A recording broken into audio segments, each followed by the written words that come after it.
안녕하세요. 형광펜 성경과 함께하는 성경 공부, 오늘은 사도행전 4장입니다. 사도들이 백성에게 말할 때 이 사도들은 요한과 베드로가 저번 시간에 성전 미문에 앉아있던 앉은뱅이를 고쳐줬거든요. 그래서 사람들이 몰려들었고 그들에게 예수 그리스도에 대해서 전하고 있었습니다.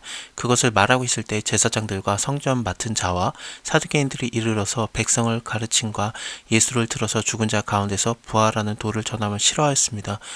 예수를 들어서라는 것은 예수 안에서라고도 번역이 가능할 것 같습니다. 저를 잡음에 날이 이미 저문고로 이튿날까지 가두었으나 말씀을 들은 사람 중에 믿는 자가 많으니 남자의 수가 약 5천이나 되었습니다. 남자의 수만 5천 명이었다라고 세는 게 좀 특이하죠. 일단은 사도행전은 누가가 썼기 때문에 이방인의 시각으로 쓰고 있거든요. 누가복음을 통해서 보면은 여성에 대한 걸 굉장히 많이 씁니다. 그렇기 때문에 남녀 차별을 하고 있는 게 아니라 성경에서 남자만 셌던 그런 때를 기억해야 돼요. 그거는 민수기에서 남자의 수만 셌었는데, 왜냐하면은 싸움에 나갈 수 있는 그런 20세 이상의 사람들만 셌었어요. 그래서 군인들의 숫자를 셌을 때 남자들의 숫자만 셌었는데, 그게 굉장히 연상이 되는 겁니다. 그거를 그대로 따라와서 오병이 기적 때도 남자의 수만 세거든요. 왜냐하면 그것도 역시 그 민수기 때 있었던 일, 그러니까 출애굽한 다음에 광야 생활할 때 아무것도 먹을 것이 없는 장소에서 하나님께서 먹인 것을 기억나게 하려고 그 민수기에서 사용됐던 그 남자의 수만 셌던 거를 그대로 오병이의 기적 때도 사용하시는 것 같은 느낌이 있는 거죠. 아무것도 없는 장소였던 그 광야, 거기에서 메추라기와 만나를 먹이셨던 하나님의 능력이 그 예수님께서는 그 오병이의 기적 때 풀밭에 앉아있는 자들에게 주시는, 그래서 남자의 수만 세는 게 계속 나왔었는데, 여기서도 남자의 수만 5천 명이었더라라고 나오는 게 마치 그런 기적, 하늘의 기적, 은혜가 계속 일어날 것 같은 느낌이 드는 겁니다. 이튿날에 관원과 장로와 서기관들이 예루살렘에 모여 있는데, 대제사장 안나스와 가야바와 요한과 알렉산더와 및 대제사장의 문중이 다 참여하여서 사도를 가운데 세우고 묻되, 너희는 무슨 권세와 누구의 이름으로 이 일을 행하느냐. 예수님께도 이런 거 물어보셨어요. 예수께서 성전에 들어가서 가르치실 때 대제사장들과 백성의 장로들이 나와 가로되, 네가 무슨 권세로 이런 일을 하느냐라고 묻는데, 예수님이 들으셨던 얘기들을 제자들이 듣고 있습니다. 이제는 제자들이 성령을 받아서 예수님의 사역을 동참하고 있는 느낌이 드는 거죠. 예수님께서도 제자들에게 말씀하실 때 너희가 성령을 받으면 나보다 더 큰 일을 하리라 그랬는데, 실제로 예수님을 닮은 사역들, 앉은뱅이를 이렇게 세우는 거라든지 그런 것도 벌써 시작이 됐고요. 하나님의 일을 행하는데, 근데 안타깝게도 대적이 되는 자들이 이런 대제사장이라든지 아니면 장로, 서기관, 관원들이 일어서는 거죠. 그래서 대적을 하는데, 이거는 밑에 보시면은 시편 2편의 내용을 이렇게 인용을 하면서, 어찌하여 열방이 분노하며 민족들이 허사를 경영하는고 세상의 군관들이 나서며 관원들과 함께 모여서 주와 그 그리스도를 대적하도다라고 이 말씀이 인용이 됩니다. 그러니까 예수님을 대적했던 자들이 그런 열방의 왕들이고 관원들이었어요.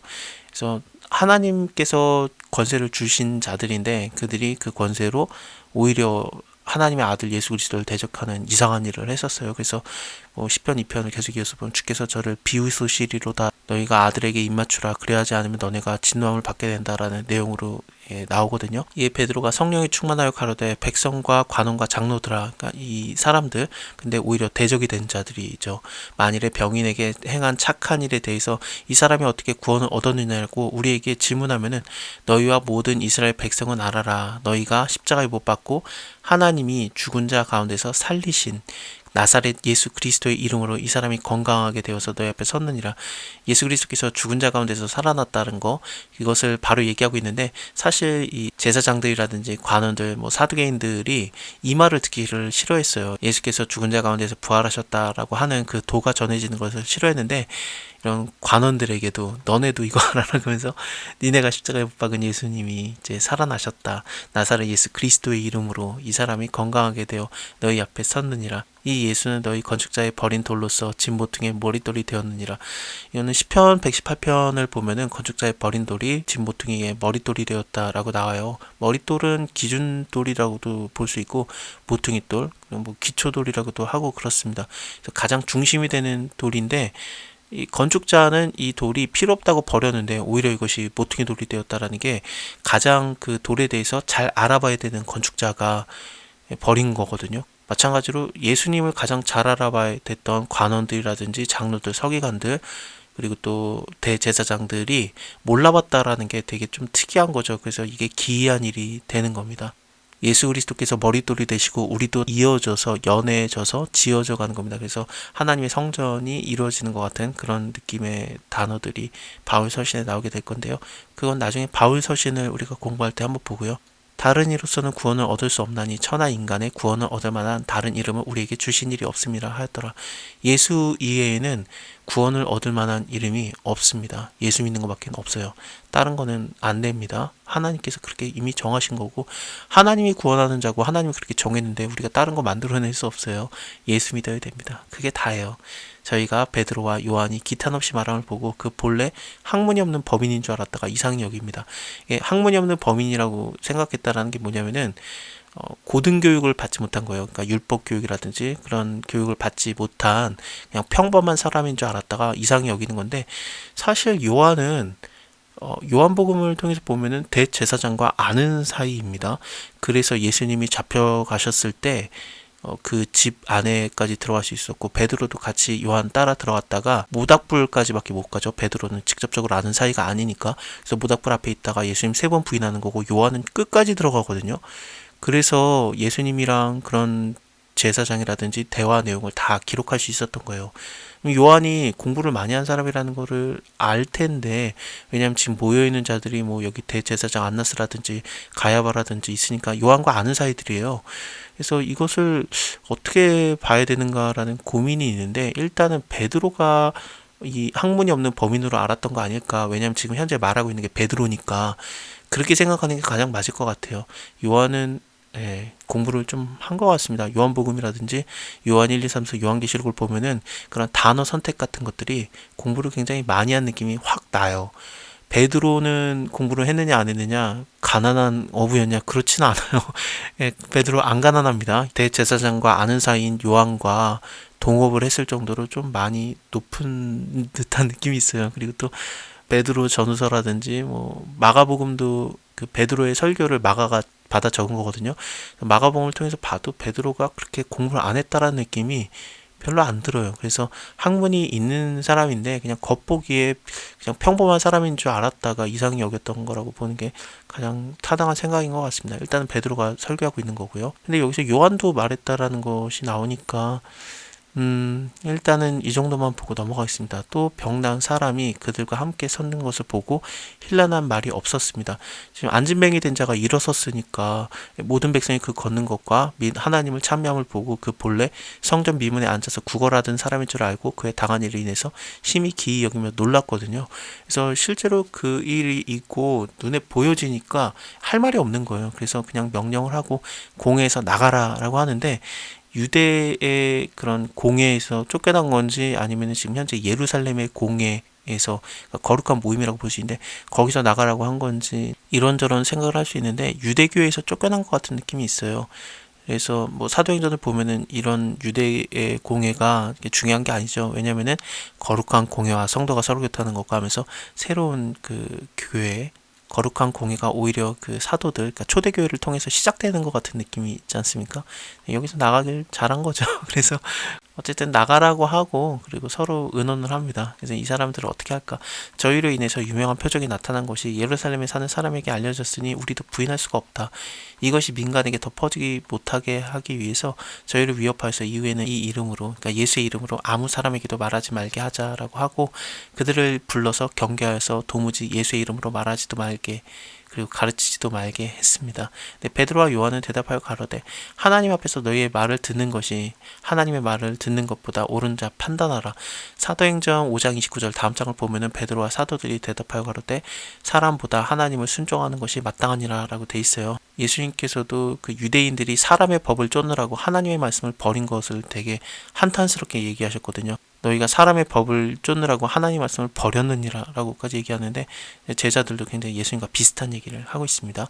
우리는 보고 들은 것을 말하지 아니할 수 없다 하니 관원들이 백성을 인해서 저희를 어떻게 벌할 도리를 찾지 못하고 다시 위협하여 놓아주었으니 이는 모든 사람이 그 된 일을 보고 하나님께 영광을 돌림이러라.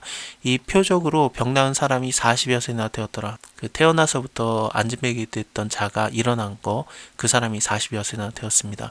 사도들이 노임에 그 동료에게 가서 제사장들과 장로들의 말을 다 고하니 저희가 듣고 일심으로 하나님께 소리 높여 가로되 대주제여 천지와 바다와 그 가운데 만유를 지으시니요 또 주의 종 우리 조상 다윗의 입을 의탁하사 성령으로 말씀하시기를 어찌하여 열방이 분노하며 족속들이 허사를 경영하는고 세상의 군왕들이 나서며 관원들이 함께 모여 주와 그 그리스도를 대적하도다 하신 이로소이다. 과연 헤롯과 본디오 빌라도는 이방인과 이스라엘 백성과 합동하여 하나님의 기름 부으신 거룩한 종 예수를 거스렸다. 이것을 다시 해석을 하면은 거룩한 소자 예수를 거스려 하나님의 손과 뜻대로 이루려고 예정하신 그것을 행하려고 이성이 모였나이다라고도 이렇게 번역이 가능합니다.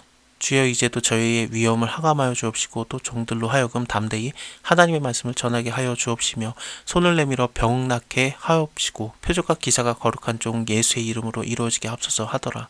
그래서 이 빌기를 다음에 모인 곳이 진동하더니 무리가 다 성령이 충만하여서 담대히 하나님의 말씀을 전하였습니다.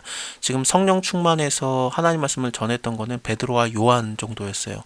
그리고 베드로가 대표적으로 성령 충만해서 얘기를 했었는데 이제는 이 성령 충만해서 하나님 말씀을 전하는 자들이 굉장히 많아지기 시작한 겁니다. 믿는 무리가 다 한 마음과 한 뜻이 되어서 혹은 한 영이 되어서 모든 물건을 서로 통용하고 자기의 재물을 조금이라도 제 것이라고 하는 이가 하나도 없었더라. 사도들이 큰 권능으로 주 예수의 부활을 증거하니 무리가 다 큰 은혜를 입어서 그들 중에 핍절한 사람도 없으니 이는 밭과 집 있는 자는 팔아서 그 판 것의 값을 가져다가 사도들의 발 앞에 두매 저희가 각 사람의 필요를 따라 나눠줌이라. 모든 재물을 한 번에 판 게 아니라 이것은 좀 연속적으로 주는 듯한 느낌이 있습니다. 그래서 자기가 필요한 것들을 물론 갖고 있고 거기서 남는 것들 있잖아요. 그것들을 팔아서 준 거예요. 그리고 사도들의 발 앞에다 주고 그 일종의 헌금을 계속적으로 드린 겁니다. 그거에 대해서 이 사도들이 이것을 각 사람의 필요에 따라 나눠주는, 같은 교인 중에서 어려운 사람을 도운 거예요. 가난한 자는 복이 나니 천국이 저희 것이며 그게 적어도 교회 안에서는 이루어지고 있었던 겁니다. 구약에서 나왔던 많은 이웃사랑에 관한 내용들, 뭐 이삭 죽기라는 내용이라든지 그런 내용들이 지금 현재 교회 안에서 실질적으로 활발하게 이루어지고 있는 거예요. 구브로에서 난 레위 족속이 있으니 이런 위에 있었던 일들, 그러니까 가난한 자들에게 도와주는 그 일들, 교회에서의 사역들이 대표적으로 어떤 사람에 의해서 일어나는지 예가 들어지는데 구브로에서 난 레위 족속이라고 하고 이름은 요셉이라고도 하는 사도들이 걸어서 권위자라고 하는데 이 사람도 밭이 있음에 팔아서 가지고 와서 사도들의 발 앞에 두고 그랬거든요. 바나바는 구브로 사람이에요. 구브로라는 섬이 있습니다. 이게 바울과 바나바가 1차 전도의 여행을 떠났을 때 제일 먼저 도착했던 곳이 거기가 구브로 섬입니다. 바나바의 고향이기도 해요. 근데 이 섬의 내용이 나오는 게 저는 좀 특이하다고 봐요. 왜냐하면 이사야서 41장을 보면은 섬들아 내 앞에 잠잠하라, 민족들아 힘을 새롭게 하라, 가까이 나오라, 그리하고 말하라, 우리가 가까이 하여 서로 변론하자. 이사야 41장 1절의 내용입니다.